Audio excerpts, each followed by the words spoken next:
Okay. All right, we will call the public works meeting to order. And all 5 of our members are present tonight.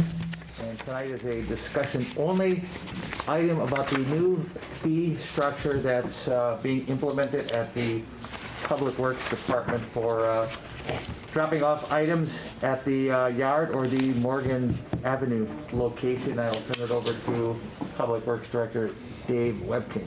Go ahead, Dave. Thank you. Thank you. And if you want to take that off, you can. Go ahead. Okay, thank you, Alderman Rote. What I did is I did email you some of the handouts. I did provide a copy for you for your review.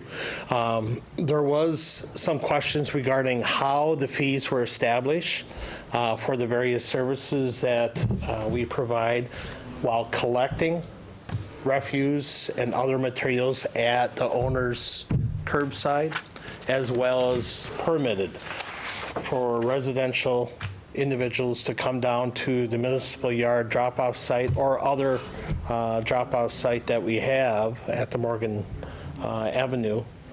And then they can go ahead and dispose of various materials at a fee, and that's called permitted. So the first handout is a review of the old fees that were identified back in 2020. And as I mentioned, we provide 2 services. Collection for 2020, that means those materials and those rates where we collected materials at the residential area, at the curbside. So we may get a call and say, hey, there's 3-4 yards of household, or it could be compost or what have you. We would go there, submit a charge, and then we would have a truck, a refuse vehicle with staff there, and then they would collect that for a fee. So those are the various fees that we have. That was back in 2020. Hey, Dave, when they go to people's houses and collect this stuff, do the people pay then or do we bill them? We receive payment first before we collect. Oh, okay. Yep, good question. So if you look, the old fee structure in 2020 for collection at properties, you can see there's a magnitude of a variety of fees and also a different type of materials that we collected. So it's kind of hard for patrons, residents, individuals to understand and clarify. Right below that is the permitted fee for 2020. This is where if a residential individual wanted to drop off materials, and it could be brush, household debris, demolition, concrete, roofing shingles, e-cycling, that sort of thing, those were the fees that we charge for those. And that's listed there in that chart. Again, a variety of charges, the different type of materials are identified there. If you notice, brush for permitted fees, brush and household debris, which is refuse, is free. So in 2020 and previous years, during that time, those type of materials you could drop off unlimited. You could go there multiple times and drop off those type of items for free. So roll forward until December 2020 when I revised the bulk collection policy. We revised the fees, addressed those. On the reverse side of the sheet will be the fees that were adopted as of December 2020. And it's kind of unique because what we attempted to do for collection, again, services at the residential site, where we would go, receive payment, and address the materials on their property, we bulked up the materials. So we don't have a sporadic, diversified list, as well as the amounts have been quantified into more of a singular amount. So we have brush, household debris, demolition, concrete, and ground. 1 to 4 cubic yards, $50 for us to go collect in those amounts. Anything less than 1 is free. Heavy items, is $50. In the previous year, it was $25 in 2020. So with this, household materials now have a charge.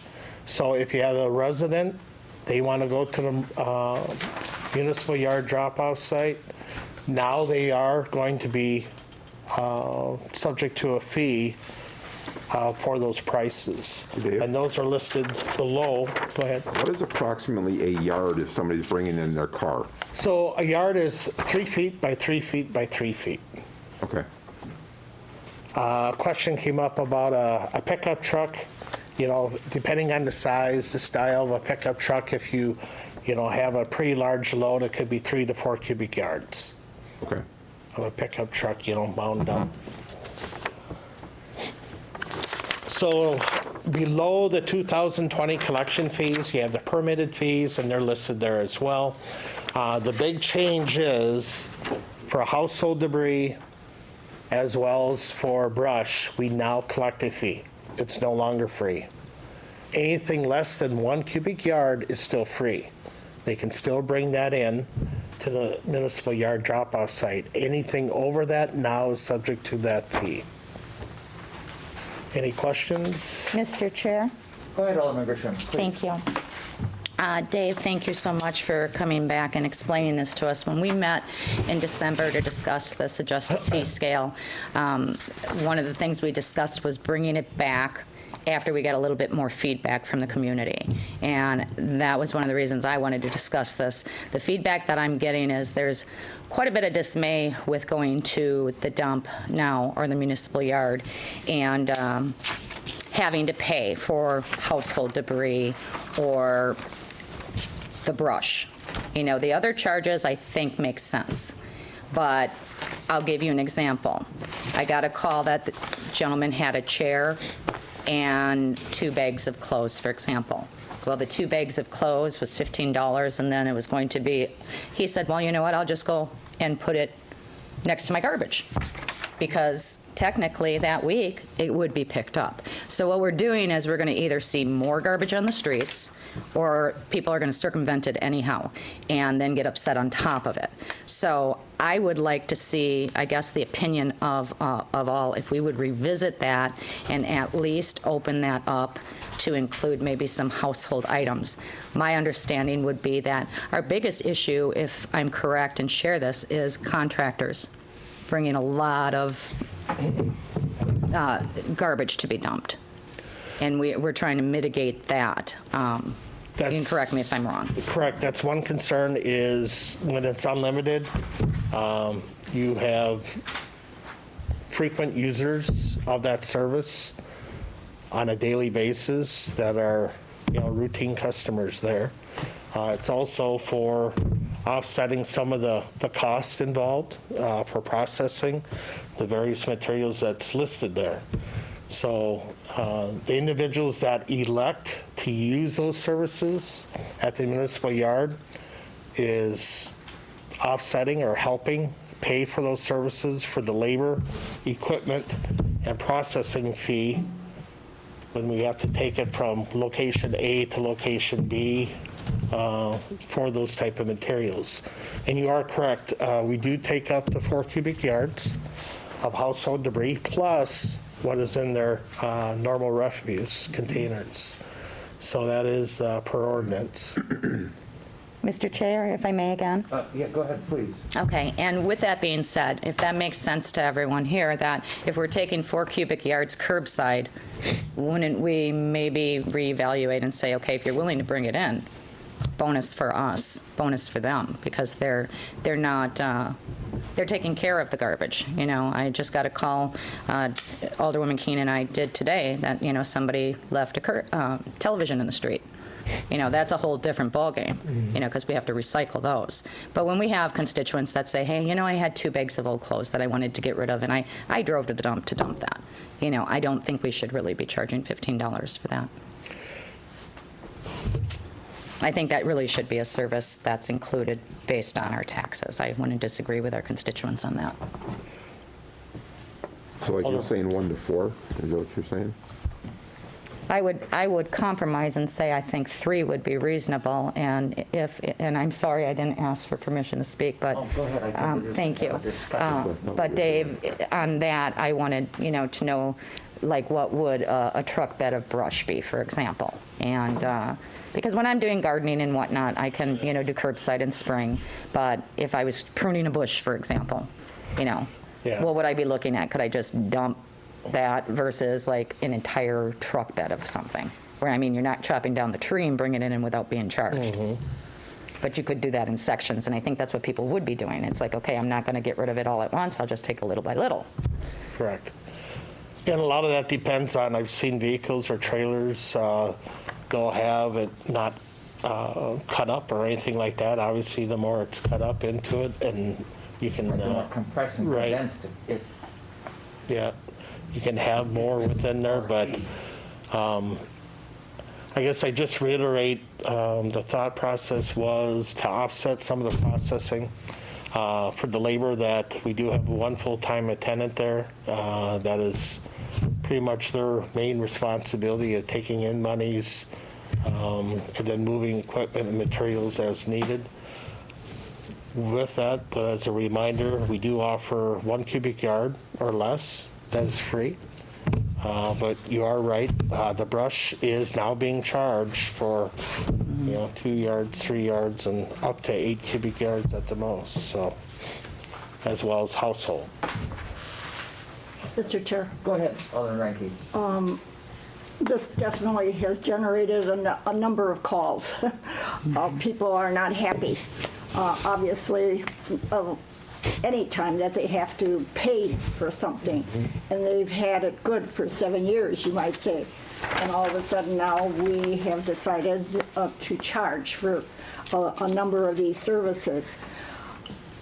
Also, I guess I'm using our block as an example. There's piles of brush up and down the street, in the street.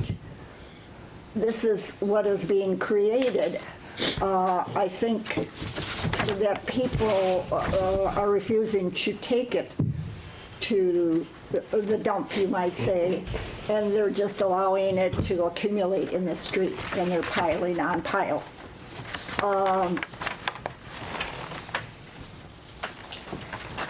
Contractors. We've had contractors that live in the neighborhood that have abused this. And will this alleviate some of that? Or will it add to the number of contractors that are abusing it? Mr. Chair, so what, They're in business and they take all the things from their business to our dump. correct, so based on the ordinance and the city policy, bulk policy, contractors, when they're identified or when we find out through a series of questions that their services were contracted by a homeowner, those materials are not accepted at the municipal yard. They are turned away because they are a contracted service person for that homeowner. If you have contractors that are doing any type of work, whether it be tree trimming, to house cleaning, to any type of concrete work, again, that's contracted services. Getting back to your original question or concern indicating that brush and possibly yard waste in the street. Currently, we do have the yard waste that's open for spring pickup through May and for 2 weeks. So that could be part of that, where people are putting their yard waste in the street. And as of May 10th, we started our brush collection. So the days that you have your recycling collection, then we would be potentially picking up to 1 cubic yard of brush at the location of your residency. You have special equipment picking up the brush.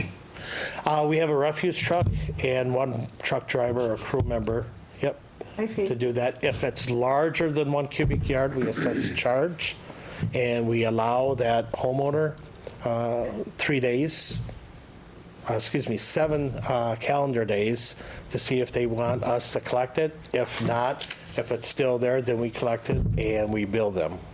I see. Also, are you through? Yep. Okay. There was a question regarding payment when they take it to the dump on Morgan Avenue. They are required to pay. The person that called questioned the way that we're receiving the payment. How do we know that the worker, in fact, isn't pocketing it? That was what was posed, to me. Yep. So what we have is. Given a receipt? Or, Correct. How are you handling that, Dave? So at the municipal yard, as well as at the Morgan drop-off site, we have receipt books and they are numbered. So all the receipts are numbered in order. The patron receives a receipt, a carbon copy of how they paid, usually by cash. And then at that time, we reconcile that at the end of the shift with the supervisor as well as with that employee, matching up the receipts as well as with the money that was received.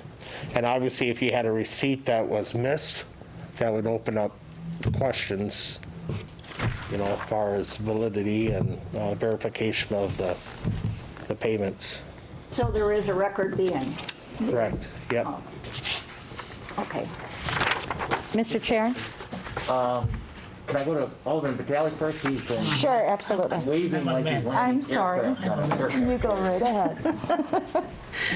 Anyway, the fact it is that when fall comes, and the leaves start going on the streets, I mean, I know that for a fact.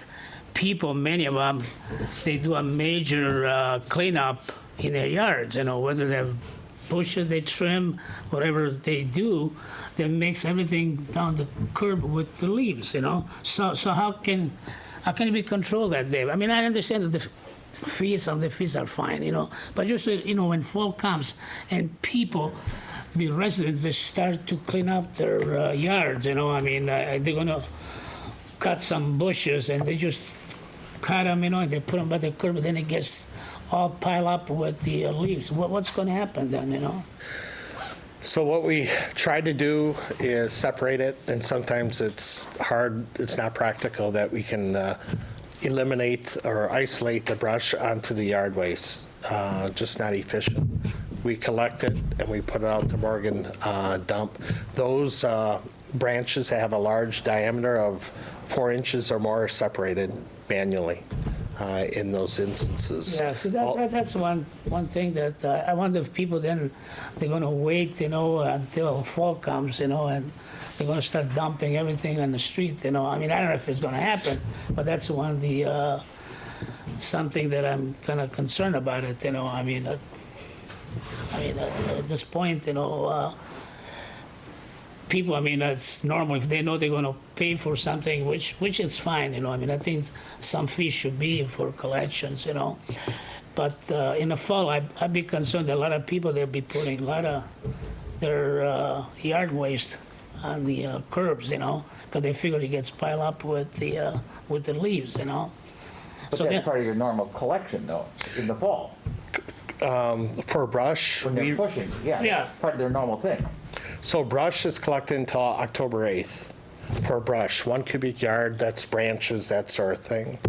For fall yard waste, that's the leafy type material, viney type material, that's collected usually till mid-November. Until end of And we November, usually mid, extend it, yeah. yeah. But Until our first that's snow. one biggest thing that I feel. A lot of people, they're going to wait until the right time, and they're just going to put them on the city streets. And then we got to pick it up anyway, because we have to pick up the leaves, So, just a suggestion, I mean, And I'm opposing the fees, I think they stand for, But like all the prosecution, one item, I think that I kind of agree with her, we should kind of look at it more in details about it, Alderman Grisham, you had it? Yeah, I just have a Are follow-up. we done, Vince? I'm done, Okay, yes, I'm thank you. done. I just have a follow-up, just to kind of keep in line with time. We had a pretty good discussion on this, but I'm sorry, Rosie, I didn't put this down. I believe we should revisit the amount, and up that, if not by 1, by 2, maybe 1 to 3. I have a suggestion, which I wish I would have thought of it earlier before we put all this to print and enacted it, was can we go in line with the spring and fall cleanup, that any brush that's brought to the yard? Because if you're picking up on the streets, if people are willing to take it to the dump during those weeks, the same weeks, for a spring cleanup, that they could bring that debris in? So currently, right now, for the debris for the spring and fall cleanup, that's yard waste. So currently, right now, that is free. Right. So yard waste, whether they put it in the street at the designated time, spring and fall, or they can bring it in at any Okay, time it during the already year. is. Thank you. Anytime, any quantity. All right. Okay. Alderman Stefanski. I kind of agree that I think, I understand the household debris, I understand demolition, concrete and ground stuff, but the brush, that to me, that just should be free. That should, I don't know if we should be charging anything for that. That's just my thought. People are always trying to do things in their yard, make their yards look nicer. People pull out bushes, stuff like that. To me, if they're willing to take it down there, I think we should not charge them for that. But I understand the collecting during other times of the year that are not designated. I can understand charging a fee for that, because that would be special. And if I may, in my neighborhood, I don't know if we have a lot of trees that are dying with, but I've seen some $100 and $150 loads go out of my neighborhood, where they had to have 2 trucks come. It's incredible. So I don't know if I'm the exception or the norm, but I've seen a lot of them, and I don't know what the other neighborhoods are like, but these aren't money makers, is I think one of the points. And I look at this concrete, $50 for 8 yards. That's incredible. I don't want to tell Hunzinger this because they'll be dumping there. It's unbelievable, the value here. It really is. It's cheap. But now if I have Chuck's Concrete come over and do my driveway and they bust it out, and I take all of the boulders and busted up concrete down there, that doesn't count as a contractor? The person that you hired is responsible for taking out the material. Okay, maybe I should just leave it at that, because I was going to say, what if I bring it down? But, okay, Yep. So if I may, please. the second attachment that's listed there outlines the approximate expenses that we incur for those type of materials. So for 2020, again, this is last year when we did not charge for household items or brush, garbage. We're looking at garbage that was received at the drop-off site only. Approximately 2,100 tons for $48.13 per ton was $103,000. The service to have Advance at that time process that refuse. Recycling, we took in 11 tons, and that's free. So people come in, yep, it's still free last year and also this year. They're doing us a favor, kind of as you mentioned, helping us out. So we took 11 tons. Concrete, stone, and ground, about 1,700 tons. What we paid the vendor when we shipped it off to process was about $3,000. What the fees that we took off to help offset that was $960. Yard waste. So yard waste is free. You can put it in the street at the designated times. However, anytime you can go to the Morgan drop-off site when it's open or the municipal yard for free, unlimited amounts. You can haul it there and dump it. It costs the city $44,000 to process the 2,100 tons that we received only at the municipal yard drop-off site. That's not counting the services that we provided, the tonnage that we provide on the street. Brush, again, we did not charge in 2020. This is kind of what your concern is. We took in about 1,200 tons last year. To process this was about $33,000 for those amounts. Electronics, e-cycling, we have fees associated with that. Waste oil, there we have about 8,000 gallons we take in, we service that. It's only about $1,000, which is pretty reasonable. But we did have that contamination issue with mercury at a cost of $28,000 that we had to clean up that tank. Antifreeze is free. We service about 225 gallons per year.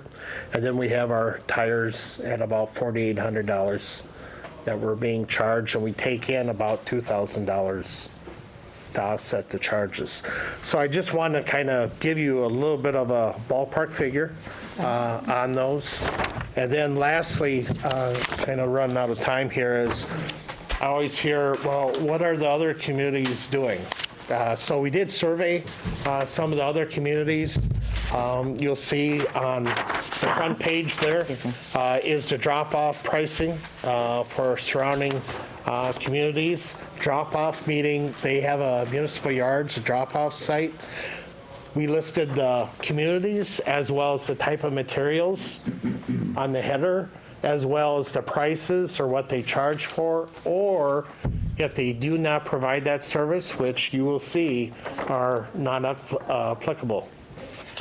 So you'll see the comparison, City of West Allis, our rates are here and the services we provide. We do provide a pretty broad spectrum of services for the patrons for that. On the reverse side is the survey of communities for collection. So when they go out from their municipal yard and they service, they collect the materials, these are their rates. And if you look at both sides, Wauwatosa, City, Milwaukee, we're pretty reasonable, compared to them, we're comparable. Here's a quick question. Dave, with the brush and that, we actually literally take that and send that somewhere? We don't do a controlled burnout on Morgan Avenue and burn it? So we can't burn it or incinerate it. So what we have is a processing company that comes in and they grind partially some of the yard waste as well as the brush. If the brush is 4 inches in diameter or smaller, they can collect it and grind it in their grinder. If it's more than 4 inches or 6 inches, then it's a special type of grinder. We get charged more for those type of logs or tree limbs. All right, thanks. Thank you. Any other questions from us? How about, Alderman Weigel? Dave, when it gets ground up, what happens to it? So then Blue Ribbon Organics is our vendor. So then they collect it, they ship it, and they take it and they grind it and then they use it for composting. Okay, so it doesn't get They landfilled? recycle. No, it does not. Does any of our organic stuff get landfilled? Leaves? Some of Mike Rushmer is doing a great job of removing all the old logs, large diameter tree trunks, and he's getting contractors for free to come into our Morgan drop-off site, collect it, and dispose of it. And they use it for various uses. Okay. So right now, Firewood to my maybe, knowledge, or- no. Okay. It's not going to landfill. So I guess I was under the misconception, maybe in the past, these were landfilled, and I thought that was a waste. But we don't I understand that. we don't run our own little facility where we compost it and turn it into a valuable compost that other communities do, and then let citizens come pick it up. Correct. And then there's, I guess, a lot of licensing that we would I know require to Waukesha do does with that. DNR, Yeah. as well as turning the composting. Yeah, there's some work to it. Yeah. No, there's some work to it. I get it. Thank you. Yep. Okay, Alderman McCall has a, Hi, my name is Dennis. Okay. Dave, That's not what I was supposed to do. the last contract we signed with the contract over 116, what was it, about $400,000, right? For, For the guy that does all the recycling and Yeah, all the it's- grinding. for the municipal yard waste and brush, it was about $150,000 to $200,000 to process our brush and yard waste, yep. But the contract himself, I think we had a contract with him, was over For the 5-year period would be about 400,000. approximately $500,000 to $600,000, yep. Yeah. Mr. Chair? Yes, Alderman Grisham. I just have a final note here. I think we should probably wrap things up. It was a good discussion. However, I think we should revisit this in about another 3 months. Being we're kind of at the cuspice of this spring operation of everybody cleaning up their yards and whatnot, I think we can take a look and kind of hear a little bit more feedback. I would like to see, even looking at other municipalities, you can compare to Waukesha. I mean, $6 for a vehicle, $12 for a trailer. As I said, the feedback that's negative from me, that I've received is, we're looking at 2 bags of clothing, that they probably could have put in their garbage, but they just went to the dump. And those are the bigger gripes. So I think if you're cutting down a tree and you've got a substantial amount of brush, I think you can expect to pay for that. Right. But when you're just going to the dump to clean out a little bit of work you did in your basement or whatever the case is, I mean, I had a minivan, trust me, they knew me at the dump before I was in office. So it's just, Suzette's here again, but I think we should consider that. So, but anyhow, I thank you very much for explaining everything. And I think a lot of this is the newness too, like, you're charging me, like, they've always just Right. been, and all of a sudden it's like, uh-oh. Right. And if they saw, like, these are just bargains, some of these, really. Right. Construction stuff, I know, but I don't know what bags of clothes are worth, I just don't. But so we'll revisit it when? When do you guys? I think let's go 3 months ahead. Yeah, I think- And I think that will give us a little bit more feedback, and Dave, you can let us know, where your thoughts are on it. I had to do it, okay? So June, sometime in June? Were you literally counting? Absolutely I was. Did you do 1, 2, June, 3? I'm in trouble if we go Okay. over 20. June? All right, Okay. I make a motion to adjourn. second. Motion to adjourn, is there a second? Second, I All in favor? Aye. Aye. Motion carried, we're adjourned.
Good evening, everybody. We are going to call the April 20th meeting of the Common Council to order. I am going to ask our clerk to take a quick roll call. Alderperson Weigel. Here. Grisham. Here. Haas. Here. Keen. Here. Lysick. Here. Reinke. Here. Rote. Here. Stefanski. Here. Tenorio. Here. Vitale. Aye. 10 present. We have a quorum. Please rise if you are able and join us in the Pledge of Allegiance, which will be led this evening by Alderman Weigel.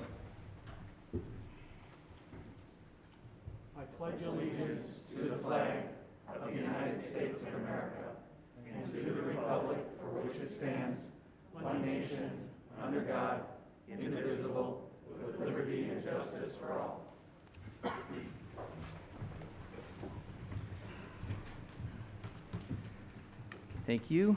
Moving on to the agenda, item D, we do not have any public hearings, so we will move right on to item E, which is citizen participation. This is an opportunity for the council to receive information from members of the public. We aim to keep this portion of our agendas to a 30-minute period, and we ask that you keep your comments to no longer than 5 minutes. And because I have this strange sense that we have a lot of people that want to speak tonight, I am going to see if you can make your comments less than 5 minutes to give more people a chance to speak. We can extend this 30-minute period if needed. We can't take action on topics raised by the speakers, and we can't discuss topics with the speakers per our ordinances. So if you do need to address the council under citizen participation, we ask that you use the podium, which is to most of your left, some of you to the right, and please give us your name and your address for our official record, and then you can say what needs to be said. Is there anybody that wishes to address the council under citizen participation this evening? Don't be shy. Anybody can go first.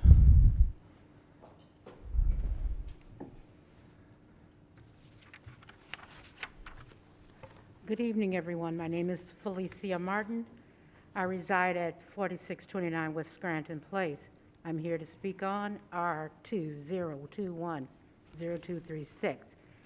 I am Milwaukee County Board Supervisor for District 7. I'm also the chairwoman of the Milwaukee County Health, Equity, and Human Needs Committee.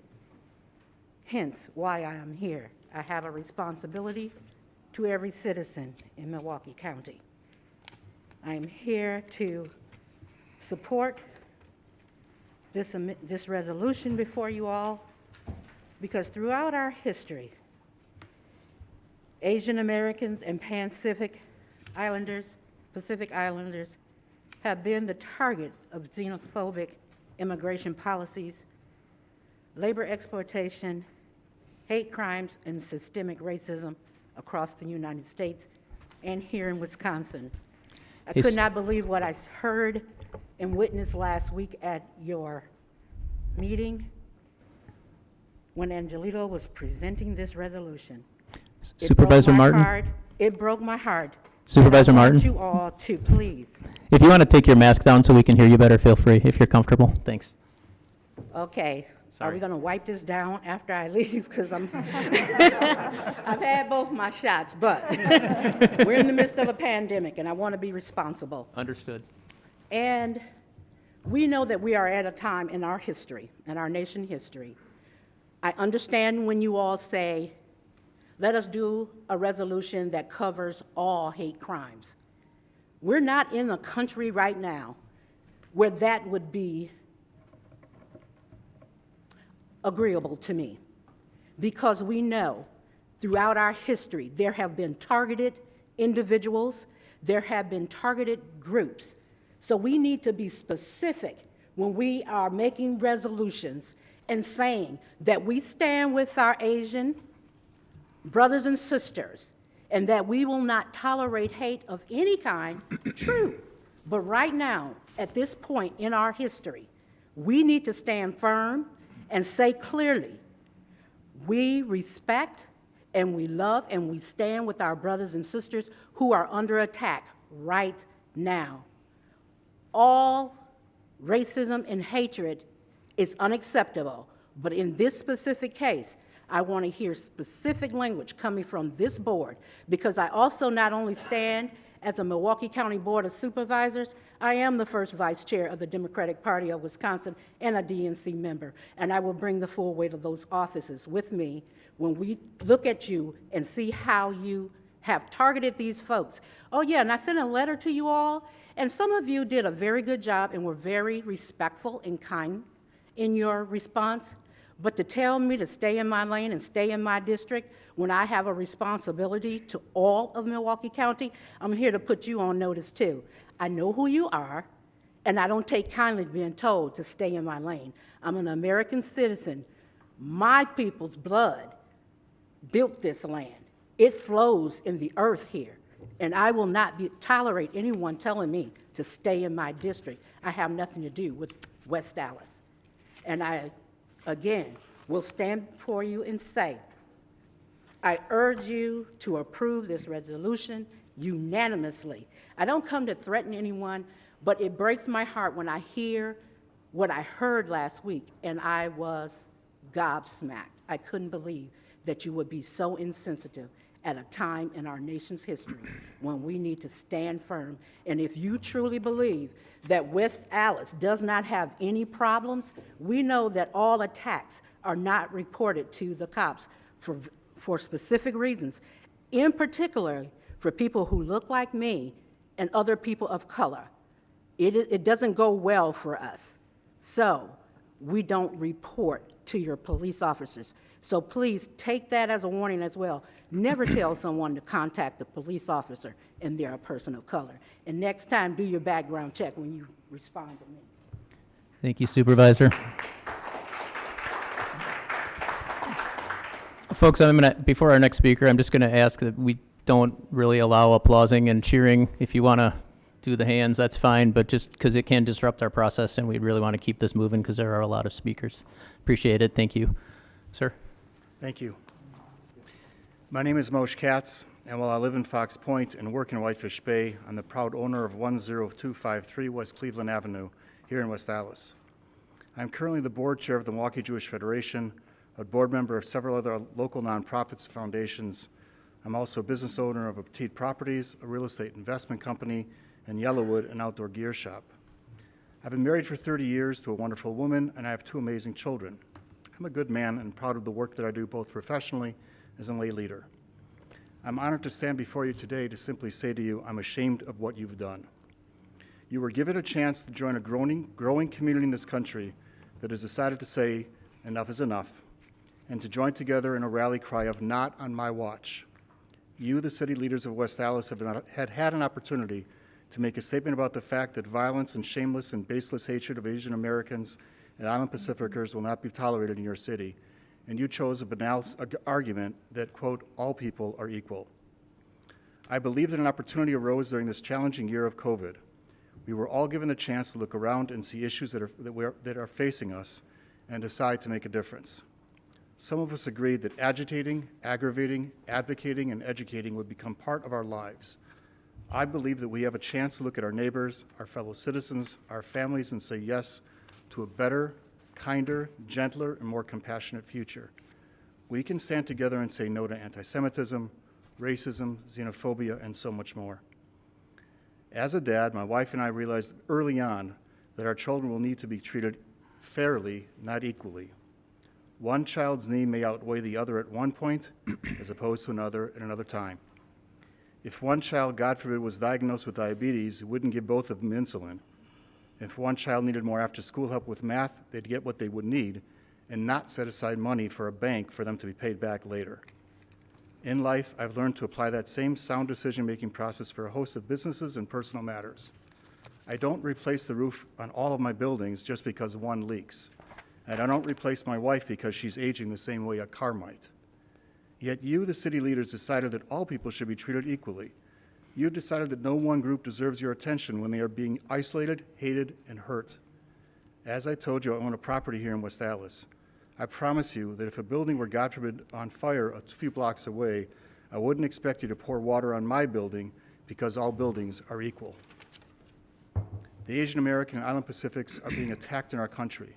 They are suffering radically more harassment, discrimination, and violence than they have year after year for the past decade and more. They, along with too many other minorities in our country, are being attacked, and you have chosen to turn the cheek, deciding there are greater priorities in your community responsibilities.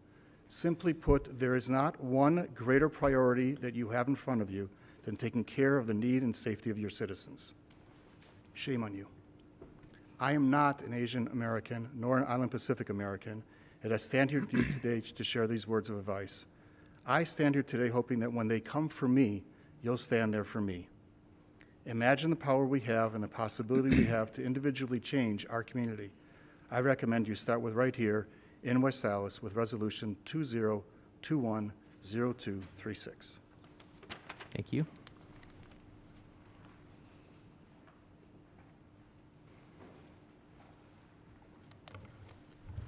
Good evening. My name is Francesca Hong. I am the proud daughter of Korean immigrants. I'm a mom. I'm an organizer, a chef, and small business owner. And I am the first Asian American lawmaker in the Wisconsin State Legislature. I represent the 76th District, and I'm proud to be born and raised in Madison, Wisconsin, where I currently reside. You know, I wish we could have met under different circumstances. Local government, and particularly city councils all over Wisconsin, have persevered for their constituents during the most unprecedented times. We've had to come together to reevaluate, reconfigure, and now recover. And for many of us, however, especially in communities that are seen as lesser than, invisible, or disposable, our reconciliation, our recovery, and our rebuilding are not on pace because we're suffering from racial violence. I have to say it is both an opportunity of a lifetime and a terrifying burden to be the first AAPI lawmaker in the state legislature. We so often talk about representation, but what I know is that across all of our beautiful and diverse communities, we can do better than just representation, and we can aspire to do so much more. Our contributions are vast, our talents are phenomenal, and we are more than just campaign promises. I know we have AAPI leaders across this state, this city, this country, who continue to organize around issues that I know that you care about. They are all pioneers of mutual aid. They invest in veteran services, food insecurity, housing, and so much more.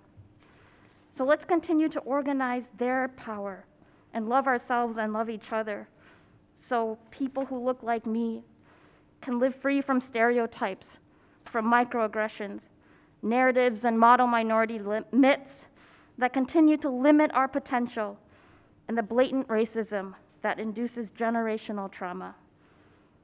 We have to affirm in one another that we each have the power and potential to so fiercely be whoever we want to be. We must use that confidence to fight the systems of white supremacy that work to take away each of our agency. Our lives matter. We matter. We belong in this city, this country, this state. And I want to acknowledge right now that this stolen land that we walk on, it belongs to so many of us and none of us. Let's grieve, let's grow, let's transform our communities so fewer of us suffer and more of us can thrive. Professor Mimi Kim wrote something that I don't think I'll ever forget. And when I reflect on bigotry and fear, discrimination and hate in our communities, I think about this. Violence is also in the forgetting, which is why this resolution is so important. Let's work to pass this together, end white supremacy, end the trauma, and collectively heal. Thank you so much for your time. And I didn't mention earlier, my pronouns are she, her, hers. Thank you. Thank you.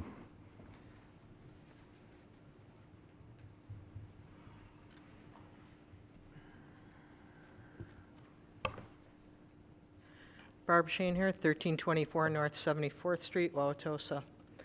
I ran for county supervisor. I love West Allis. I love playing here. I love coming to the market. Historically, in our lives, my mom used to tell me how in World War II, German people were looked upon and frowned upon. And once again, we have a virus that we identify from a certain location. And we're repeating the same history. We need to simply reflect. Do we want that history to repeat itself? Or have we grown? Have we grown as human beings with kindness, with our faith-based belief systems that we can do better? The Montagnard people, or the Mun people, they defended my friends in Vietnam. They died to protect my friends in Vietnam.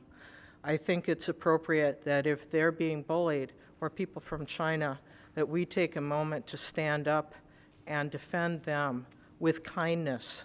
Nobody's asking for anything extreme. This resolution is actually rather benign. And sometimes groups of people need a little more love and kindness because that's what we should identify with. I know that there's a lot of interpersonal conflicts with the discussion on the council, and I respect different opinions. But we need to remember that if we have another viewpoint on another subject, bring up another resolution. It's just one more thing added to contribute to the whole of being a better community that's welcoming to all. I love coming here. I love going to Panda Express and playing with Sean, who loves to look at my jewelry and my stones. And this is not a big ask. This isn't a big deal. The amount of conflict resulting from this is just rather telling. It's much ado about something that isn't that large. And bullheads all in a pond together only make mud. Let's clear the waters and do the right thing and move this resolution forward as good people do, as good humans do. Thank you. Thank you.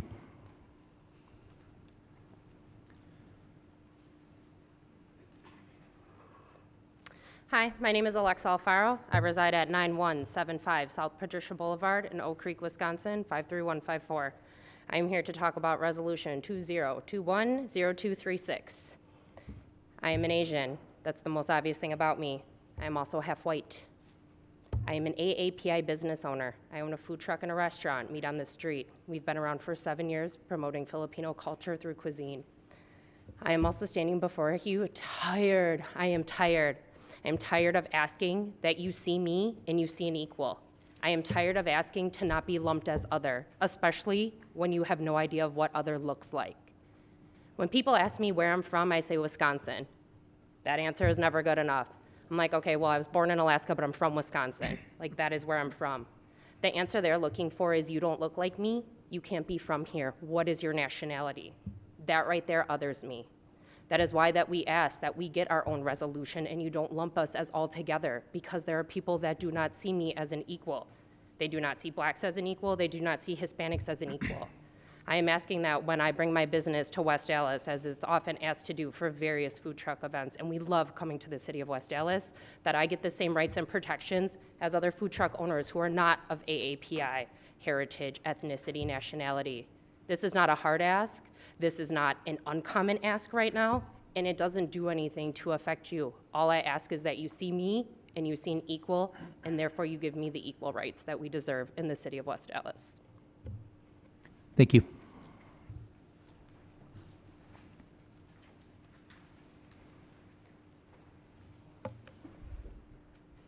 Good evening. My name is Kirsty Fung. I live at 13875 West Marquette Drive in New Berlin. I'm an Asian American woman, and I work at a small business here in West Allis, where I have seen several of you. I am here to express my disappointment and pain over what transpired at the License and Health Committee meeting on April 7th regarding Alderperson Tenorio's resolution to condemn violence against the Asian American and Pacific Islander communities. I believe in the discussion that occurred during that meeting, the fundamental question of what is at stake for the Asian community in West Allis was distracted from and diverted, primarily through the words of Alderperson Stefanski and Rote. To be clear, this is a question of whether West Allis chooses to welcome and protect its AAPI members, or whether West Allis turns its back on us. I understand that several of you have co-sponsored this resolution, and that should read as an indication of your support for the AAPI community. But your actions on the 7th and your willingness to allow Alderperson Stefanski to amend Alderperson Tenorio's resolution beyond recognition and to dilute its original meaning has broken our trust. I watched the YouTube recording of the License and Health Committee meeting. I listened to every word, and I felt something I had never felt before. I felt ashamed to work in West Allis, and I dreaded coming into work because I did not feel heard and protected by the leadership in this community. I was haunted by Alderperson Rote's claim that the attacks in Atlanta were not racially motivated. For those of you that may have missed it, Alderperson Rote claimed of the massage parlors, quote, "If they would have had a bunch of horses there would have been 6 horses killed." Whether or not he intended to compare Asian women to horses, these comments rang as callous, insensitive, and uncaring. I don't believe that I can convince Alderpersons Stefanski and Rote that what happened in Atlanta was racially motivated. However, I don't think I need to. Attacks against Asian American and Pacific Islanders are not limited to what happened in Atlanta. And for over a year now, the AAPI community has been experiencing an increase in hateful rhetoric and race-based violence. We have seen hate crimes against Asians spike nearly 150% from 2019 to 2020, even though overall hate crimes declined. Alderperson Tenorio included this statistic in his original resolution, and Mayor Devine read it to you during the meeting on April 7th. It is important to remember that these are only the hate crimes that are reported, and especially the most vulnerable in our communities may not report what happens to them at all. Still, the statistic as it is horrifying and compelling, and shows clearly why passing a resolution condemning violence against all minorities at this time was not appropriate, since violence against all minorities is not currently increasing. Although I have thankfully not been the victim of any violent racist attacks, I worry about my Asian family members. I worry about my community. I worry about people who look like me. I have also been the victim of race-based hateful comments right here in West Allis and in other places in the Milwaukee area. I would like to believe that that kind of racism doesn't exist in our backyard, but it does. Alderperson Stefanski claims that, quote, "We must stop labeling people," and, quote, "We are all humans." And while that attitude may seem all well and good, it does nothing to actually protect people who look like me, who are disproportionately being attacked right now. At a time when specifically anti-Asian rhetoric, hate, and violence are on the rise, a fact that is indisputably supported by statistics, it is crucial to show your support specifically for the AAPI community, particularly in a city like West Allis that is home to so many wonderful Asian small businesses. Small businesses where I personally go when I need supplies to celebrate cultural holidays and when I want to find the food that I used to eat when I was a little girl living in Hong Kong. The thing that is supposed to be beautiful about this country is that I can take all of these cultural experiences from my Cantonese father and my Wisconsinite mother, blend them together, and bring them into a fabric of democracy, free speech, and other shared values which many of our ancestors' countries may not afford us. The thing that is not beautiful about this country is that some people understand equality to mean that we paint over our differences and our diversity instead of celebrating and protecting it. You have already adopted a resolution condemning violence against all of us, but your work is not done there. In fact, I would argue that now that that's out of the way, you would have no reason to not support the resolution before you today unless you were intentionally trying to be divisive and dismissive of the Asian community in West Allis. Your previous actions have done enough damage, and regardless of intention, the optics are clear. The image you demonstrate is of a council so detached from the reality of the lives of your AAPI neighbors that when a member of the Asian community, a fellow member of your council, brought this resolution before you, you instead got caught up in debate about some hypothetical PC objections. And now, not only have you damaged the trust that the Asian community has in you, you have clearly damaged trust with the community at large, as you can see by all these wonderful folks that have shown up to speak before you today. I thank you for your time, and I urge you to adopt Alderperson Tenorio's resolution as written in order to send a message of support and repair to the Asian American community in West Allis. Thank you. Thank you.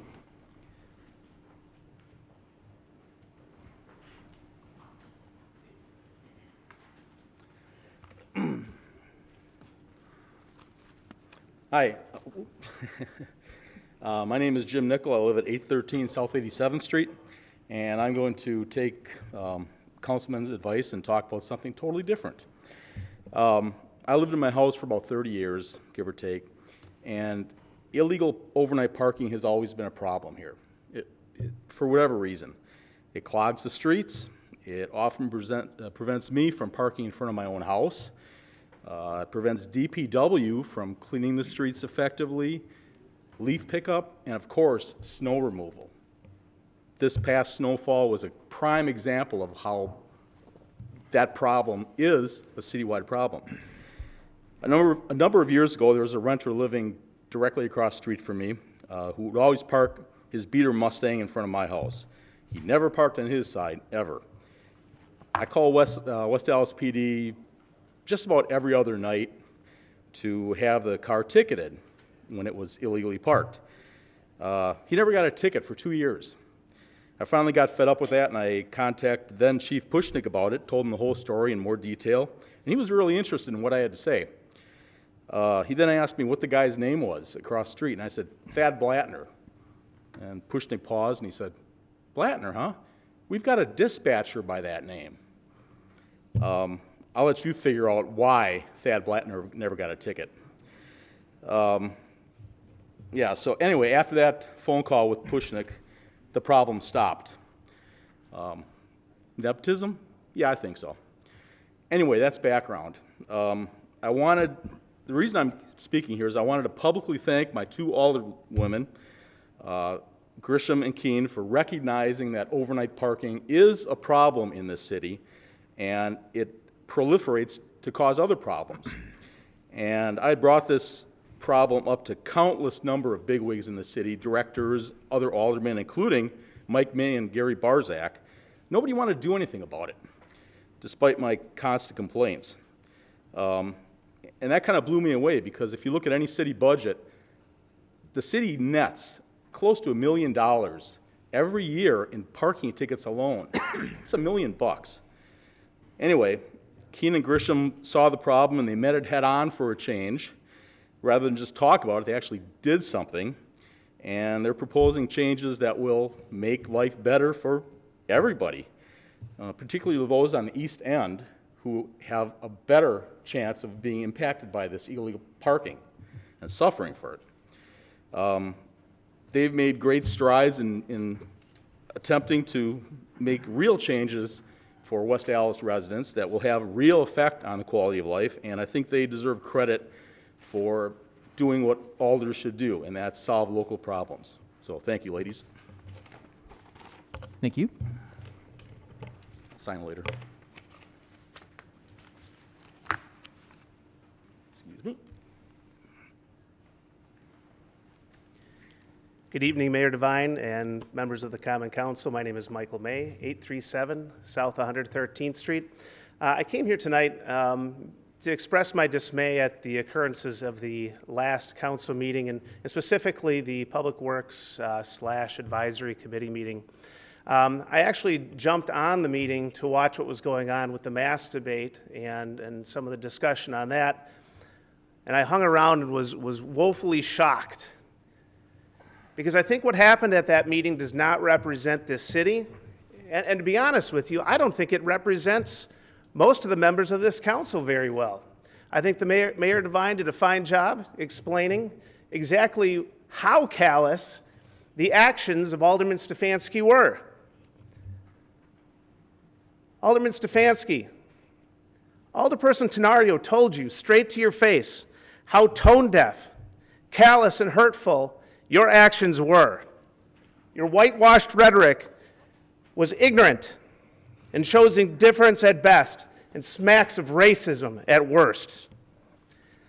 The reason I stay in this community is because this is a community and I live in a neighborhood that celebrates diversity. It does not pretend that diversity does not exist. I expect my Common Council members, specifically my representatives and all members of the council and my mayor, to stand with communities when they're in pain, to not turn away and pull an all pain is bad rhetoric. Where is your empathy? Where is your heart?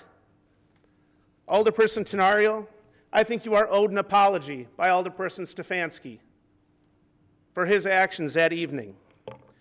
And though Alderperson Stefanski, I agree with you that we need to cut hate throughout the community. This was specifically geared towards a community that is experiencing pain. And to the other members of the Common Council who were there in that meeting room and stood against Alderperson Tenario, I was shocked, because that's not the person that I know. So Alderperson Tenario, I want to thank you again. I would greatly appreciate you to keep rocking the boat, keep standing up for what's right, And to those Common Council members who will do the same, you will continue to have my support. Thank you. Thank you.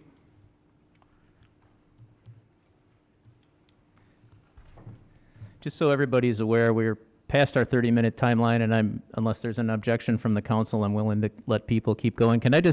Is there anybody here that wishes to just be recognized as being in support of Alderperson Tenorio's resolution and doesn't want to speak? Just to streamline things a little bit. If you want to speak, you're welcome. We're at about a half an hour right now, but we'll keep going for at least another 15 minutes and then just see where we're at. Thank you. Thank you, Mayor Devine. Thank you, council members. Chris Larson, state senator, represent half of Milwaukee, St. Francis, Cudahy, South Milwaukee, Oak Creek, and the best parts of Franklin. Was born in West Allis. I'm a fourth generation American. The third generation moved to West Allis and lived at 9007 West Cleveland Avenue before Madge, resided at 2101 South 97th Street, which is where I knew her before she passed away on the 4th of July in the year 2000.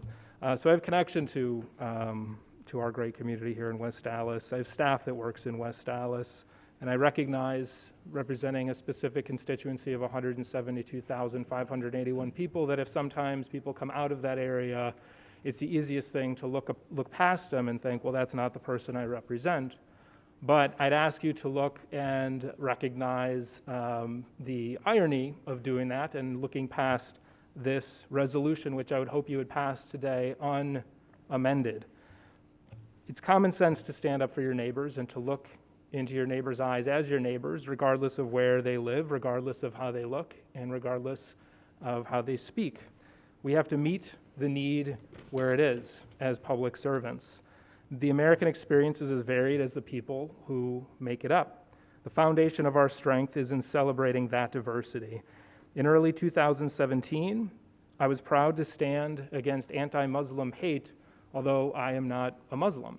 We rallied folks at Milwaukee City Hall from various faith communities and backgrounds to stand against the anti-Muslim travel ban that was moving forward at the federal level. I joined in marches standing up for Black lives, although I am not Black. But because there was attention on it and because it was the right thing to do, I stood in march after march and brought my kids with me. When my Sikh neighbors were targeted in an attack in August 5th of 2012, I stood with my Sikh neighbors, although I am not Sikh.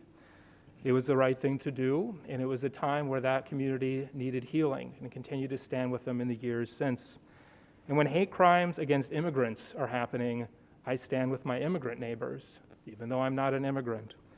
Now, as we see an increase in anti-Asian hate and violence that has ebbed and flowed but steadily continued over the last year, I stand with my Asian American and Pacific Islander community because it's the right thing to do, although I am not Asian and I am not Pacific Islander, but I am their neighbor, and that is the right thing to do. So now I ask you, as my fellow Americans, to join us, to join the right side of history, and to believe your neighbors, and to stand with your neighbors.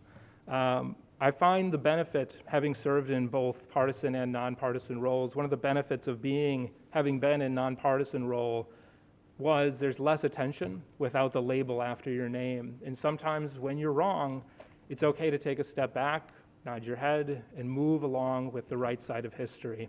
So I would hope today you vote yes on Alderman Tenorio's resolution, unamended, and move along with us on the right side of history.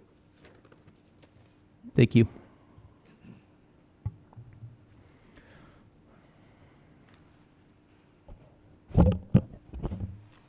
Good evening. My name is Angelica Barona Camara. I come here as president of the Filipino American Association of Wisconsin. I represent more than the Filipinos, but a community which we serve.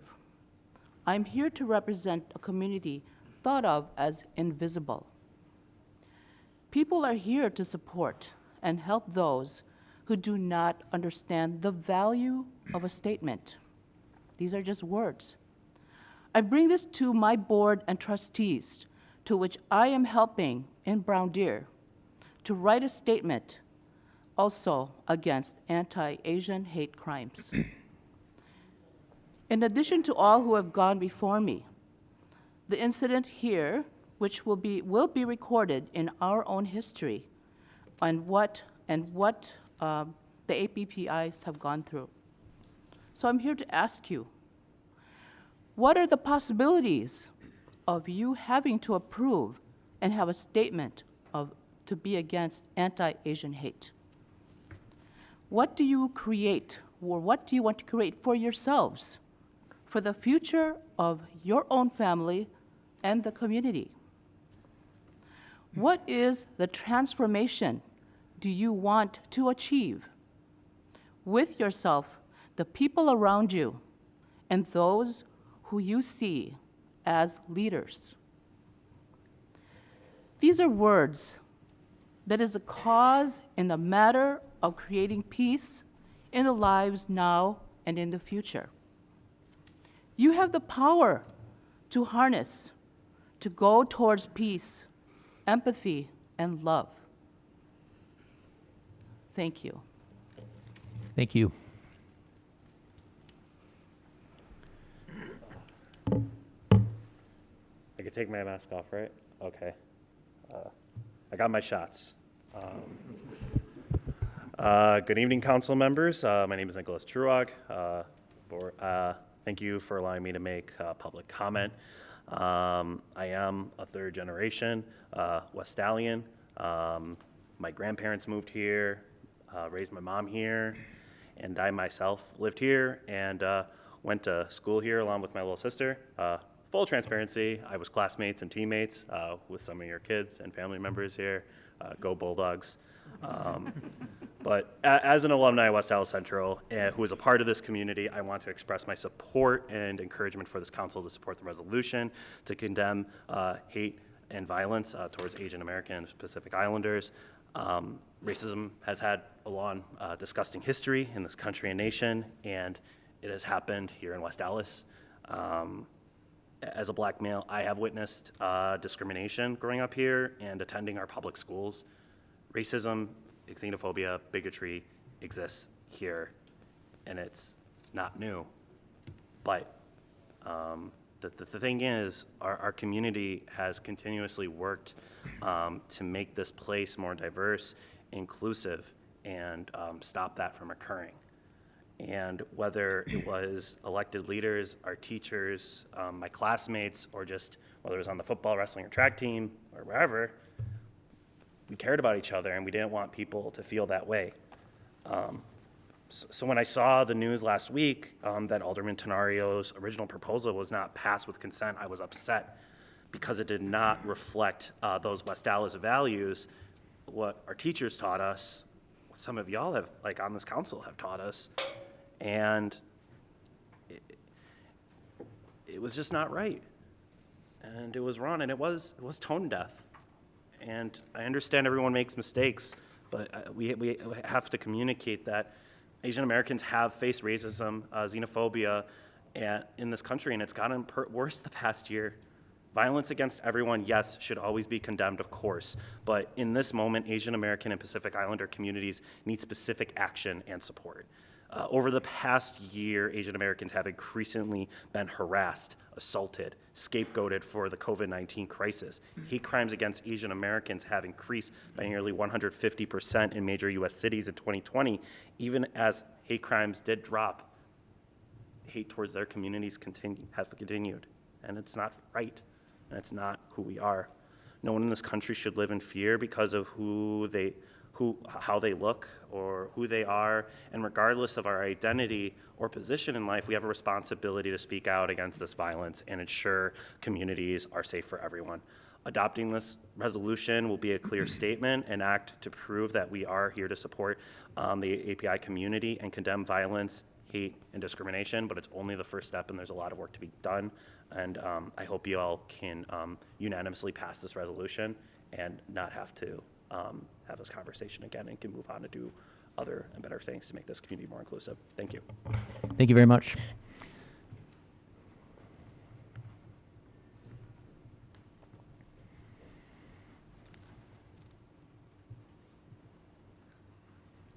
My name is Annabelle Tenorio. I reside at 1460 Six Points Crossing.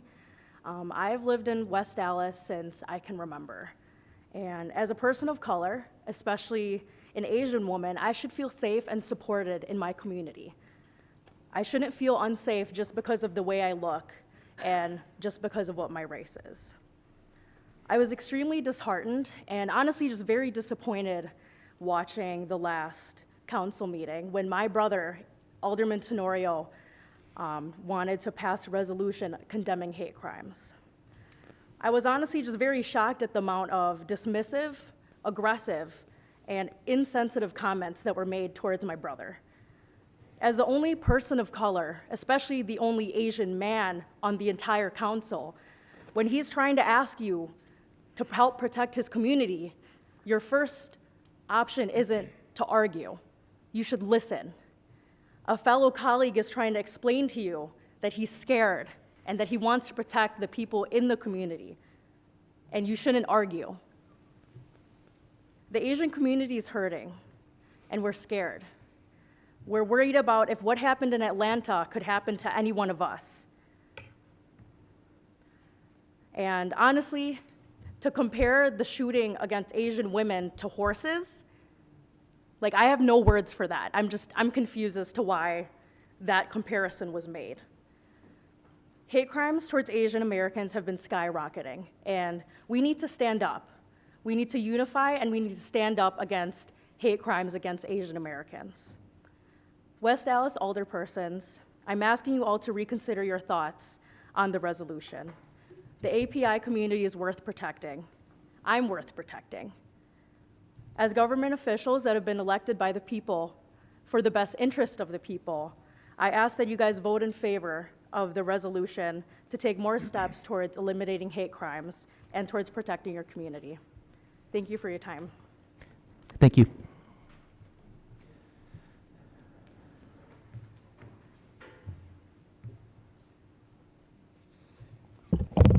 Good evening, Mayor, council members. My name is Mainza Tao. I am not a resident of West Allis, but I do want to share my experience in helping to develop the economic development here in West Allis.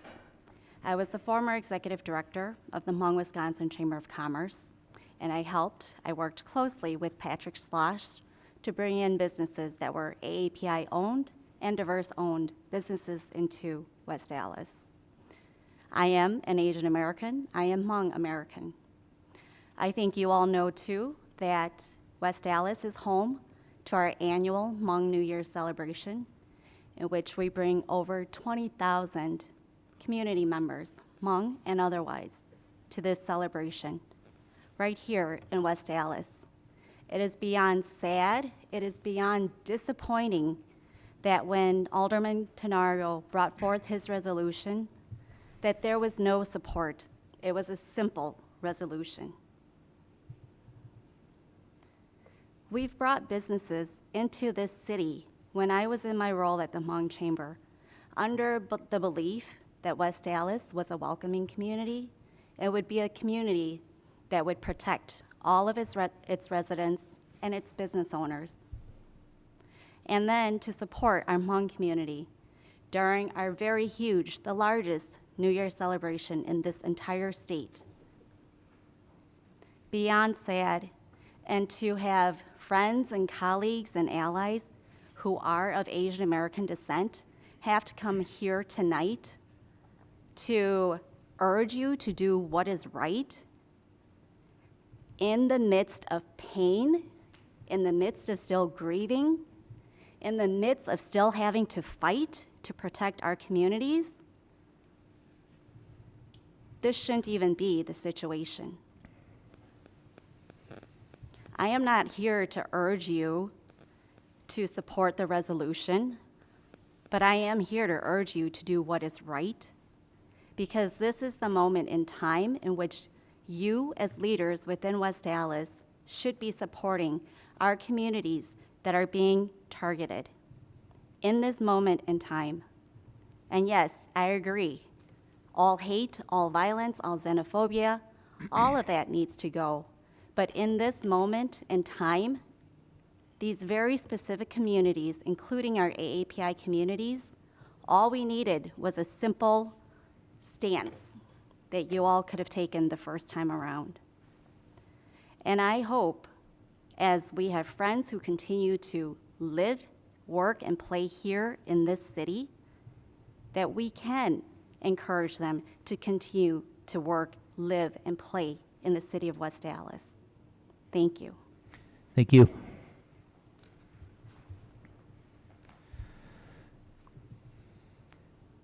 Is there anybody else that wishes to address the council under citizen participation this evening? Good evening. My name is Austin Keeler. I reside at 805 Lois Avenue, Brookfield, Wisconsin. I do not live here in West Allis, but I was born here in West Allis, and I'm proud to regularly be a customer and support businesses in this community. I also spoke with you before when you all took action to protect LGBTQ plus youth and pass a ban on conversion therapy. And I would just like to say thank you again for taking that action. You heard from community members who said they were hurting. You heard from community members who told you that this practice was child abuse, that it needed to stop, and you took action to protect LGBTQ plus youth in West Allis. Today, you are hearing from Asian American and Pacific Islanders in West Allis and beyond who are telling you that they are hurting, that they are facing abuse, that they are facing racism, and that they are being targeted. I would like to ask you to please show them the same amount of support by passing this resolution unamended that you showed the LGBTQ plus community when you passed that ban on conversion therapy. It's the right thing to do. There is a room full of people asking you to do it. Your own fellow council person has asked you to do it. So please just do the right thing. Thank you. That's all I'll say. Appreciate it. Thank you.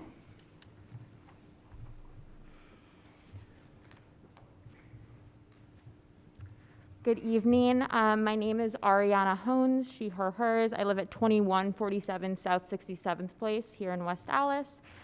And I'm asking you here all today to support the resolution that Alderman Tenorio has put forward condemning hate crimes against the AAPI community. The words and rhetoric that I heard 2 weeks ago were racist and misogynistic. But the silence from so many of you upheld that racism and misogyny. Let me repeat that. The silence from so many of you upheld racism and misogyny. We have to do better. We have to do better. What kind of community do we want to be a part of? What kind of community do we want to help cultivate? I hope it isn't one filled with racism. I hope it isn't one filled with misogyny. I know that I was raised better than that. I was raised better to see when people are being disproportionately impacted and to call that out. You have a member of the AAPI community on your council asking for your support, and instead you centered your own privilege, your white identity, and upheld white supremacy. I know that these words sound dramatic, but they are not dramatic. I am calling it what it is, and you've heard so many people in this room call it what it is. Pass this resolution in full. We need to do a better job, a much better job of listening to our community members, especially the ones who are hurting. Thank you so much. Thanks for your time. Thank you very much.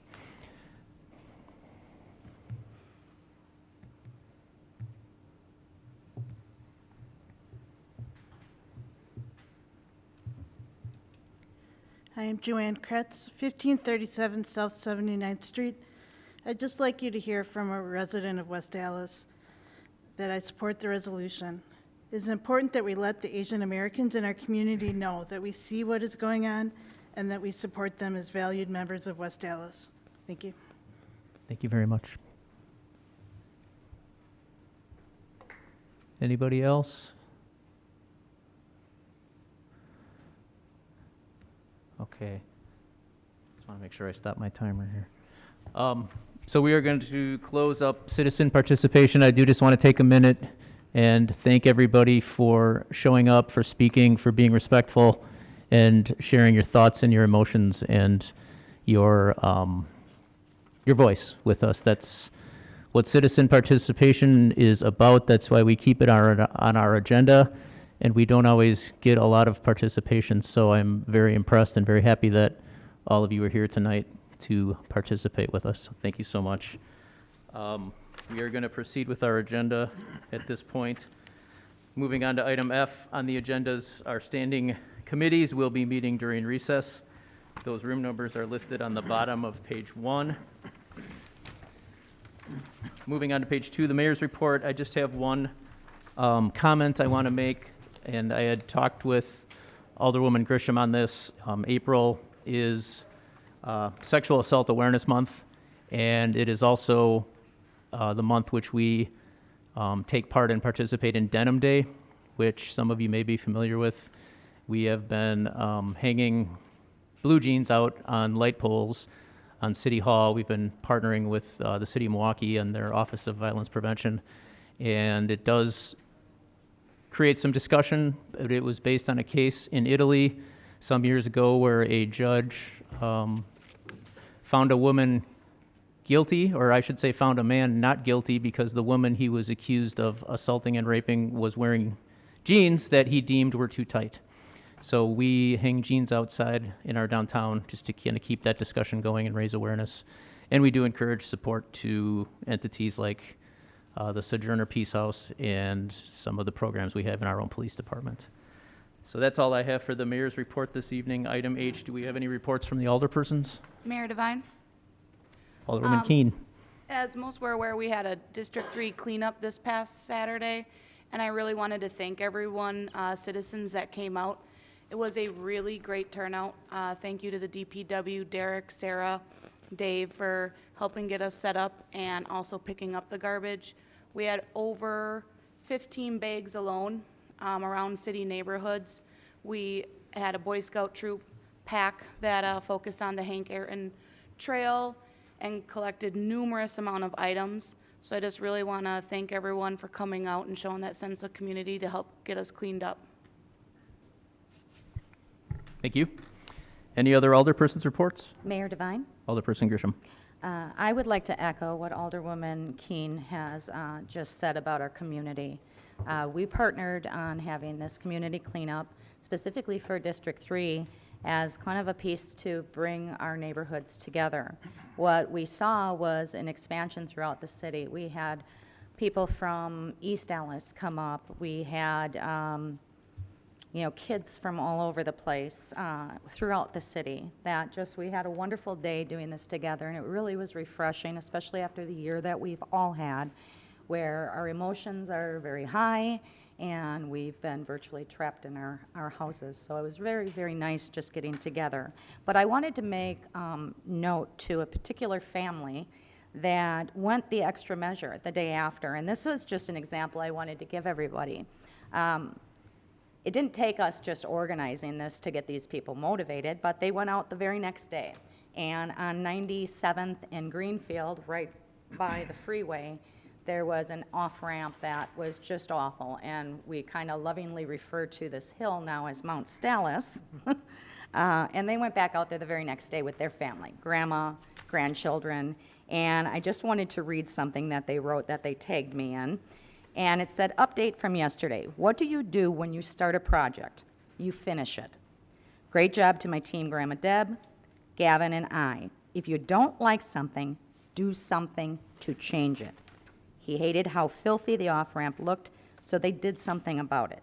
Do something good today, and you'll feel better. That's all. Thank you. Thank you. Any other reports from the alderpersons? Mayor Devine? Alderman Tenorio? I just want to say to the community here today, thank you so much for your support. The outpouring of love and support really does mean the world to me and the API community here in West Allis. So thank you all for showing up and speaking out. Thank you.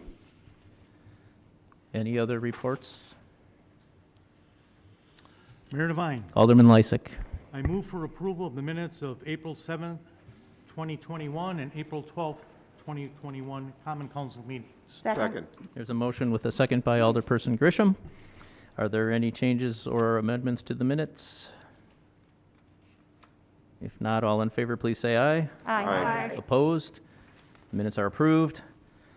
Standing committee reports, we have Administration and Finance Committee. We do that now? We can report that out after recess. Okay. And Safety and Development Committee? You can do it now. Do it now? Okay. The Safety and Development Committee recommended approval of item number 3. Mayor Devine, I move for adoption of the committee report on item 3. Okay, we have a motion to approve. Is there any discussion? Hearing none, I'll ask the clerk to call the roll. Alderperson Weigel. Aye. Grisham. Aye. Haas. Aye. Keen. Aye. Lysick. Aye. Ranky. Aye. Rote. Aye. Stefanski. Aye. Tenorio. Aye. Vitale. Aye. 10 in favor, 0 opposed. Motion carries. Mayor Devine, Alderman Lysick. I move for suspension of the rules so that we may act upon tonight's consent agenda. Okay, we have a motion to suspend the rules. Are there any objections? Hearing none, the rules are suspended. Mayor Devine, Alderman Stefanski. can I request item number 10 be separated, please? Yep.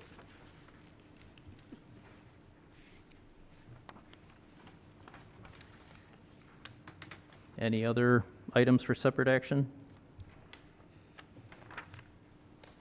Mayor Devine, Alderman Lysick.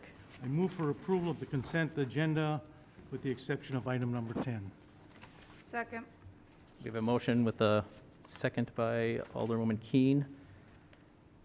Is there any discussion? Hearing none, I will ask the clerk to call the roll on the balance. Alderperson Weigel. Aye. Grisham. Aye. Haas. Aye. Keen. Aye. Lysick. Aye. Ranky. Aye. Rote. Aye. Stefanski. Aye. Tenorio. Aye. Vitale. Aye. 10 in favor, 0 opposed. Motion carries. Mayor Devine, Alderman Lysick. I move for approval of item number 10 on the consent agenda. Second. We have a motion. Alderman Tenorio, were you seconding that? Yes. 'Cause I'm giving it to you. We have a motion. We have a second. Is there any discussion? Mr. Mayor, Alderman Vitale.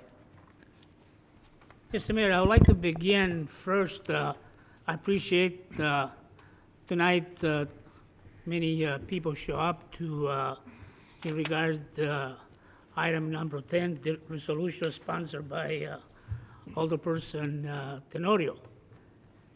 But the fact it is, you know, United States was created with, we all know that, with many immigrants, which I'm one of them.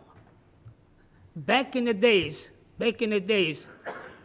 any ethnic groups, most of them, they were discriminated in this country. Many of them. Whether it was a working place, people worked like slaves. In the South, anywhere. They were treated until the Union came forward. Early in the 1900, 1915, 1920. Many people died for that, to get their rights within their livelihood, to support their families. So the fact it is, this country, that we have a constitution already in place, that no one should be discriminated within this land. So that's just a bill was approved by the Congress and Senate years ago. Has held any validity? Really? I wonder if it really holds any validity. It's there. So the fact is, I look this way, in a genuine point, for the right inside my heart.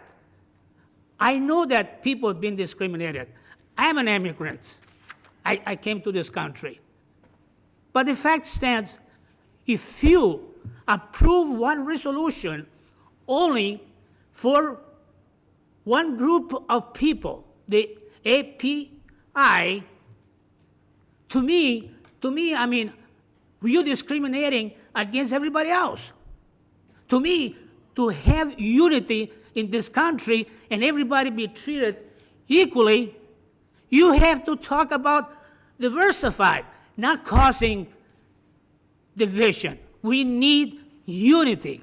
That's the words I've been using. We need unity in this country. It's no play games here. I mean, I don't want to see anybody get hurt. I mean, whether it's black, Asians, Italians, or German, Croatians, Serbians, Irish, anybody. I don't think that's the point here. In West Allis, for the last 5, 6 years, there is no records on the books within the police department there has been any harassment of Asian American. None. Zero. We have, this, West Allis is not a discriminated city. We have a West Allis police department. We have a police and fire commissioner woman, and she's black. And she's a graciously great woman to have in the police department. So the fact, what we're doing here, that's an advisory resolution which doesn't have a leg to stand on. If you want to play politics, let's start from the state to sponsor such a resolution. The county, just as well. Don't play politics. Don't do that. Just for City of West Allis, do it make any sense? Just for a community of 60,000 people? We need something broad, something bigger. Started probably again from the federal government down to the states. For us, what's this? What is going to do? So, if we talk about Alderperson Stefanski, the issue is, did he amend Alderperson Tenorio the fact that he include all ethnic group, not just the Asian group? There's nothing wrong with that, to include everybody else. I think that's what we need. Try to get along. I heard tonight about the color, the way you look. I never look at it that way. Again, I repeat, I'm an immigrant myself. If I respect people, they're going to respect me back. If you're an idiot, many people are not going to respect you. That's what I like to see this country to be. But not just talking about and make a big issue tonight. We really make something that really doesn't happen in West Allis. Doesn't happen. It never happened in West Allis. West Allis is a good community. That there's no, we welcome all the people that have been coming through West Allis and live here. You know, if people have some different feeling about it, well, that's where life is. But we need unity, not division. Even if President Biden keeps saying that, we need unity in this country. But if you talk just to one side, one race, or one ethnic group, you're going to continue to separate people in America. Thank you, Mayor. Mayor Devine. Alderman Lysick. I'm proud to be a co-sponsor of this resolution. I was a co-sponsor a couple of weeks ago when the resolution was first introduced. I'm not on the License and Health Committee, so I didn't have an opportunity to vote on it at that point. However, I think this resolution speaks to the fact that there has been numerous hate crimes around this country directed at the AAP.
Alderman Vitale. Yeah, I would like to let you people let you know just as well that I did contact Alderman Tenorio on the fact that I would put my name on his resolution if he would have modified the resolution. So Alderman Tenorio didn't even acknowledge the fact that I requested. I just asked him tonight, and he said he didn't do any changes. I'm not saying he had to do it, but to me, in my job, I've been in this council for 33 years, and I never tried not to respond most of the West Allis citizen or my district. Never.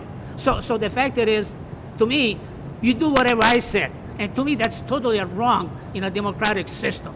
It's totally unacceptable, and that's why I felt I'm going to vote no on this. In all fairness, I represent West Allis, and I'm honorable to represent West Allis. I'm not going to play any games. So if you guys feel that way, should be. But my vote is going to be no based on some questions just as well. I mean, that's totally, this is going too far. You know, we threw this load on West Allis Common Council, which it should have been thrown to the state, to the county. But the county come tonight and telling us what we should do. Why they don't sponsor a resolution themselves, or the state? Some senators, they're here tonight. Why they don't push us for something like that just as well? Why play claim with us and try to make us look bad? This council has been respectable. Our job is to take care of local affairs for our citizens. That's the power. That's the power we have. Let's not be realistic. That's the only power we have. This resolution is just an advisory resolution, which is not going to do anything. Anything. But that's political reason behind the whole thing. Political reason. And I don't care about that. To me, I'm honest. I go to church every Sunday. I don't believe in this situation like that. This council is honest, and that's why I feel that's totally inappropriate, because it's not a local issue here. That's a state, federal government. All right, Alderman Vitale, we understand what you're saying. We've got, I think there are other people that want to speak. I have the rights to express my view. And I also, to maintain decorum in this chamber, and All right. I think you're getting out of order. No, I'm not getting out of words. I'm telling you the truth, the fact. Well, the truth can be out of order, Alderman. Okay, thank you. Alderperson Grisham, I believe. Yes, wow. I think that sums up what's happening again. And I'm going to do what I didn't do and should have done, because I was very much trying to be diplomatic in understanding that hate crimes across the board are wrong. This was a no-brainer. It's a no-brainer. I can personally apologize to all that have come tonight, as well as my colleague, because I want to learn something. And if I didn't represent you the way you felt you needed to be represented, then I'm not doing my job. So therefore, even though my intent wasn't to have what happened was not my intent, and there were some missteps there as far as the protocol and procedure, I'm not going to make excuses for it. So I apologize for what happened then. I'm apologizing for what is happening now. And I'd really like to take this to vote. Thank you. Any other discussion? Hearing none, I will ask the clerk to call the roll. Alderperson Weigel. Aye. Grisham. I times 2. Haas. Aye. Keen. Aye. Lysick. Aye. Reinke. Aye. Rote. Present. Stefanski. Present. Tenorio. Aye. Vitale. No. 7 in favor, 1 opposed, and 2 abstentions. Motion carries.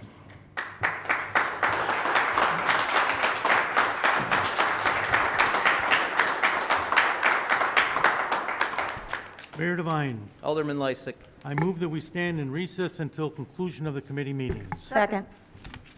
We have a motion, we have a second. All in favor? Aye. All opposed? We are in recess. Okay, wow. That went quick. You have a meeting, Paul? So we have item 25, which I'm honestly not sure if we already acted on or not. 2021 fee schedule. Oh. I don't think we did. So, and then, yeah, So we have to go downstairs? Yeah, we should go downstairs. Yeah. Okay. And so I was going to do what I usually do is sit down and then look at Rebecca and ask Rebecca. I just want to make sure everybody knows about the fees. Oh, well, we're up here. Good, right.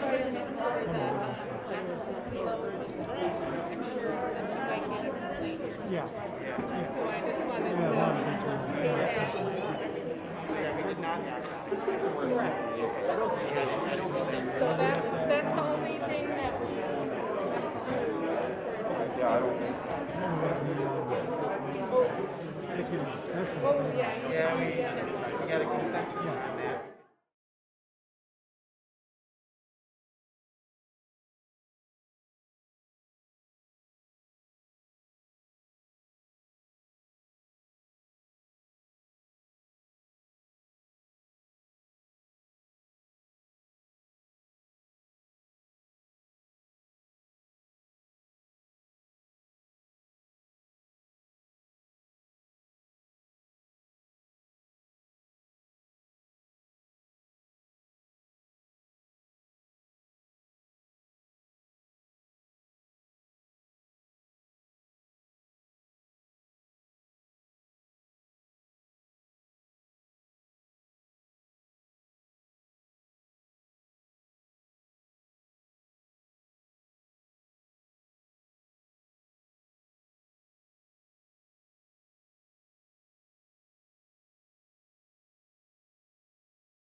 Okay.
Uh-huh. Hope you're well. All right. Good? Busy, huh? Yes. Yes.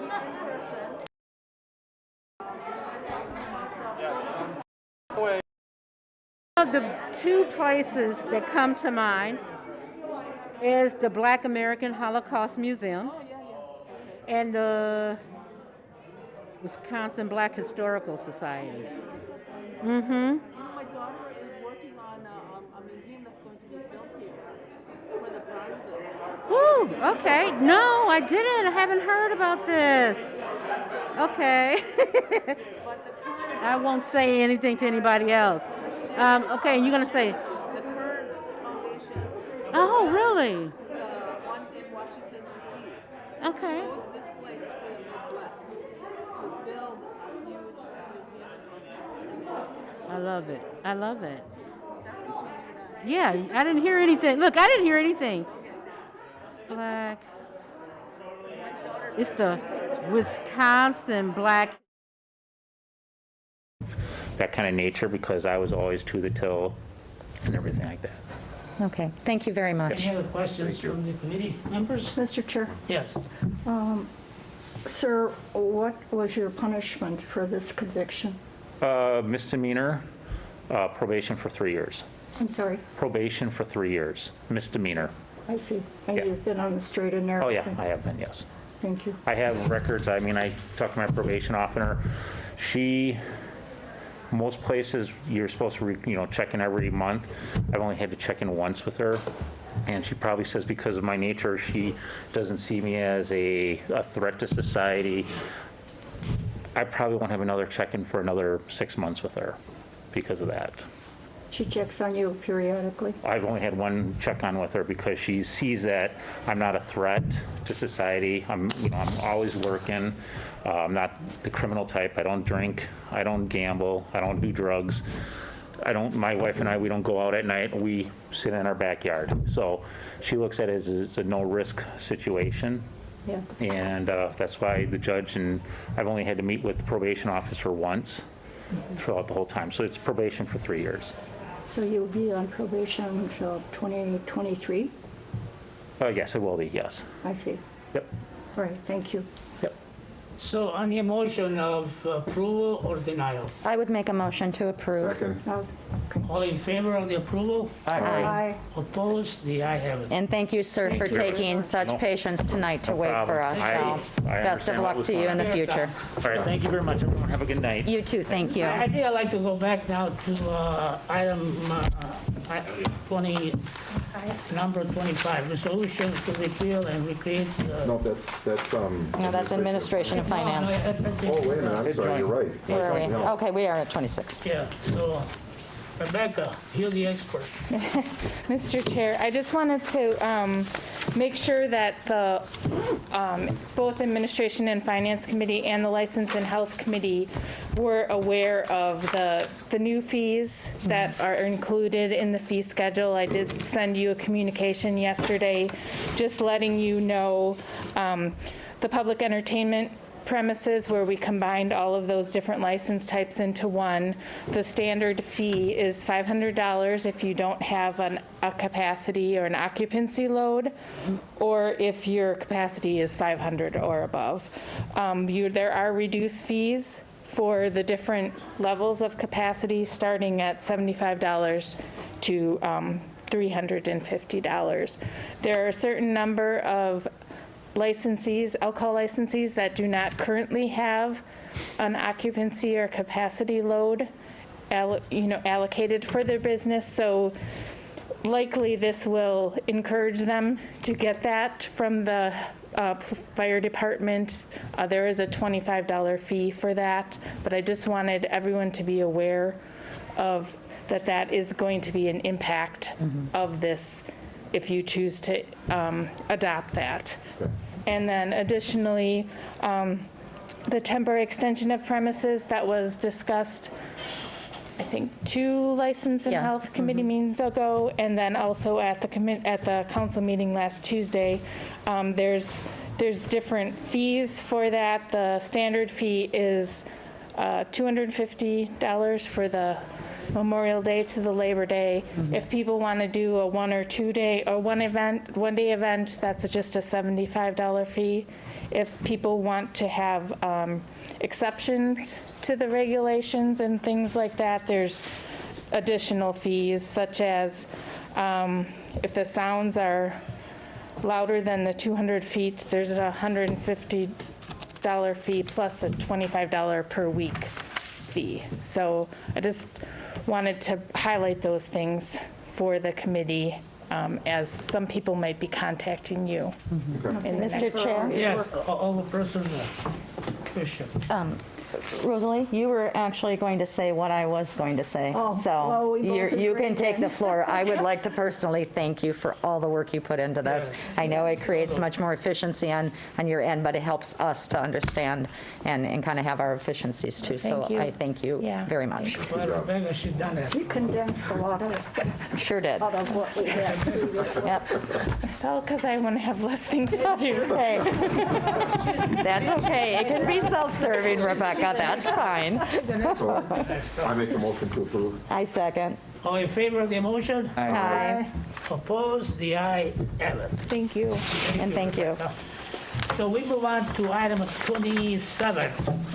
Requested to amend premises of Antigua Latin Restaurant LLC located at 6207 West National Highway for an outdoor extension. 27. Purposes, Padlet to include alcohol service. Motion to approve. Okay, but then we talk about that. All in favor of the motion? Real quick question. Yes, go ahead. Do they already have that little pedlet that comes out on the street, or is this just taking place on the sidewalk? Do you know, Rebecca? I think the parking. I think it's in the parking It's in the parking lot? Okay. Yeah. Parking lot. yeah. Weren't they I was leasing an concerned area? about it being a No, not natural the street, no, corner, that's that's kind kind of, So it's a parklet. yeah, it's a parklet. Yes. Okay.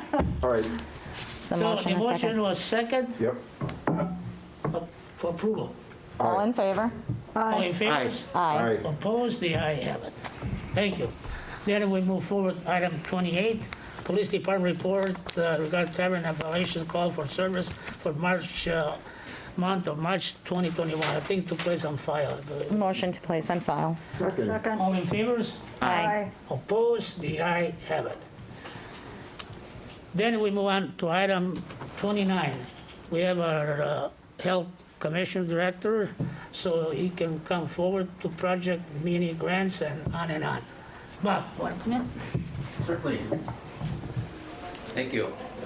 Yeah, really, it's just an opportunity to inform License and Health that we actually, through the Violence-Free West Dallas Coalition grant that we actually manage in partnership with the Violence-Free Coalition, have actually issued kind of the first round of mini grants with those funds that we have. A little late in the game, but we have plans to continue to make those funds available over the next few months. The grant writers themselves put in about $90,000 for the issuance of various prevention-related initiatives. So this is our first round that's going out. Unfortunately, we only got 3 applications in initially, but we keep pushing this announcement out, hoping that we're going to get some more proposals in sooner than later. Very good. Any questions? Chairman Vitale? Yeah. Chair? Oh, okay. Yeah. Courtesy to you. Go ahead, Rosie. It's okay. You don't want her? Rosalie, you can go ahead. I ahead, was Rosie. wondering what kind of, where will these grants be issued? And what kind of groups? So the communication has to 3 different entities. One is actually to the fire department and their MIH team. So they got a mini grant. And then Take Back Our Meds Coalition or group also got some funding for $6,800. And then I'm trying to remember the last one that we had on here. The West Allis, West Milwaukee Heroin and Opioid Task Force also got some funding. So they're going to focus strictly on West Allis, City of West Allis. really through the collaborative efforts that they have put together, actually for a number of years in most cases, especially with regard to the West Dallas, West Milwaukee opioid task force. And so they're going to be addressing, really focusing on domestic violence, but then also looking deeply at opioid use within our jurisdiction. And how long will the grants be for? Right now, we're looking at through September, but we're working with the Bureau of Justice Affairs to see if we can get a no-cost extension from them for ongoing implementation through September or August of 2022. Definitely will be a help with our programs, and Excuse me? it'll be a help for with our programs that we. Yeah, we place. certainly hope so. Mr. Chair, are you finished, Rosalie? Yes, thank you. You're welcome. Couple questions. How many times can one organization qualify for mini grants? There's no limit. There's no limit. So if we only had the same 3 and we have that money still hanging around, it would be the 3. So it's very vital that we get the word out and message. What criteria? So I'm going to kind of throw that out there. Would the seniors in our community, if there's an organization?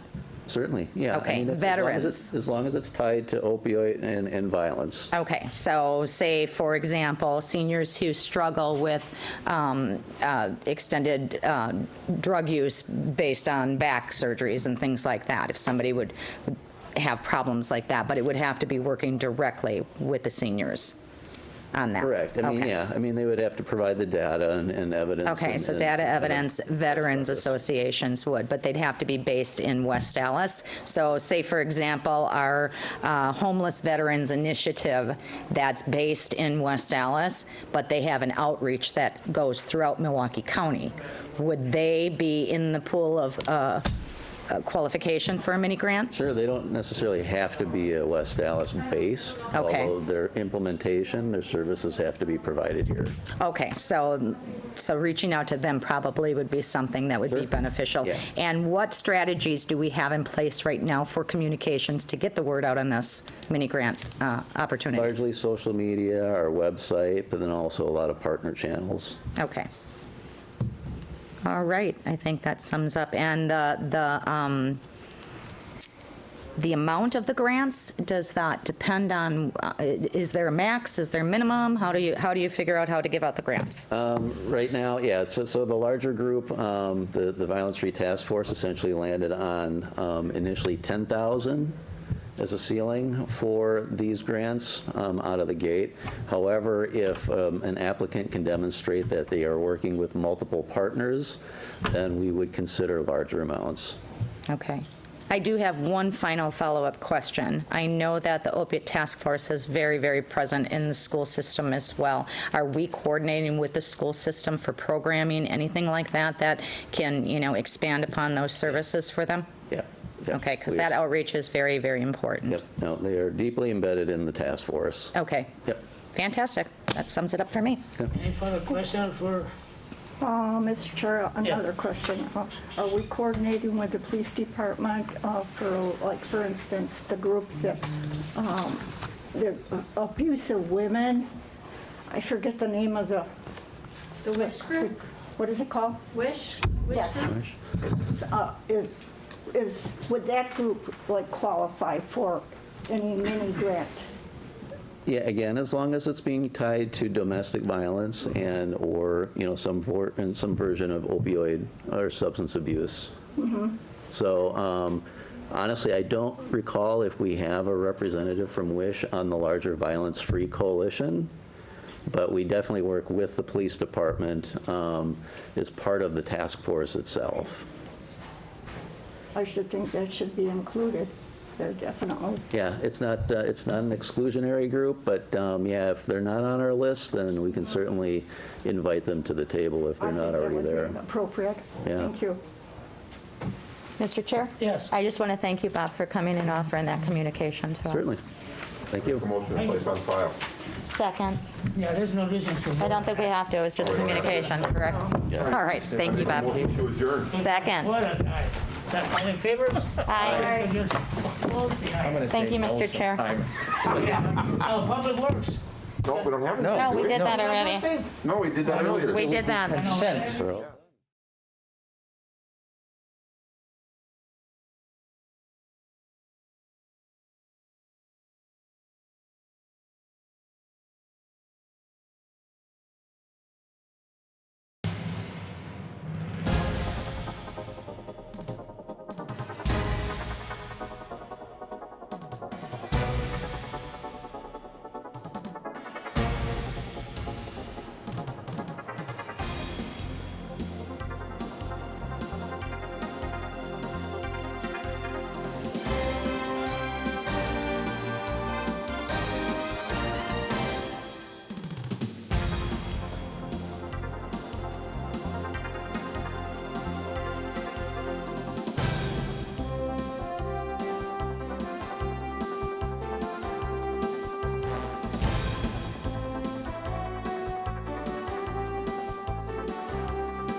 Tenorio. Aye. Vitale. Aye. 10 in favor, 0 opposed. Motion carries.